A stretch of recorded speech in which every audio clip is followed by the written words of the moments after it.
Khodaldham trust Kagvad દ્વારા યોજાયેલા વૈદિક વિવાહ થકી સમાજમાં એક અનોખો અને પ્રેરણાદાયી સંદેશ પહોંચાડવામાં આવ્યો છે, જેમાં ક્લાસ 2 અધિકારી રવિ રામાણી અને સુપર ક્લાસ 3 અધિકારી કિંજલ સાંગાણીએ ધામધૂમ ટાળીને તારીખ 2 ડિસેમ્બર મંગળવારના રોજ અત્યંત સાદગીપૂર્ણ રીતે પ્રભુતામાં પગલાં પાડ્યા.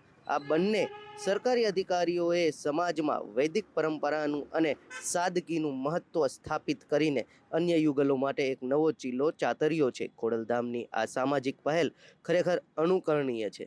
મારું નામ વિરડિયા રહીશ. અમે શ્રી ખોડલધામ ટ્રસ્ટમાં સેવાનું કામ કરીએ છીએ. આ વૈદિક વિવાહનો વિચાર નરેશભાઈ પટેલને આજથી એકાદ વર્ષ પહેલાં આવેલો, તો શ્રી ખોડલધામ ટ્રસ્ટ કાગવડ દ્વારા આનું આયોજન કરીએ અને આ આપણે જે સ્થળ છે શ્રી ભોજલરામ ઉત્કર્ષ ભવન આસ્થા રેસિડેન્સી પાસે, તો ખોડલધામ ટ્રસ્ટના અંદરમાં જ આ જે કંઈ કાર્યવાહી કરી છે એમાં આજે 24મા મેરેજ છે એક વર્ષની અંદર વૈદિક વિવાહ.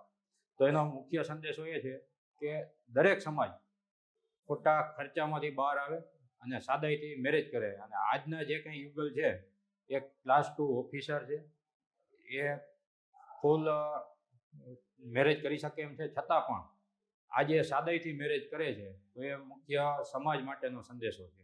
અને આ વૈદિક વિવાહમાં દરેક સમાજ જોડાઈ શકે. આનો મેઇન ઉદ્દેશ્ય જે છે કે ખોટા ફેશન વ્યસનમાંથી બહાર આવી અને સાદાઈથી મેરેજ કરે, એ જ મેઇન અમારો સંદેશ છે.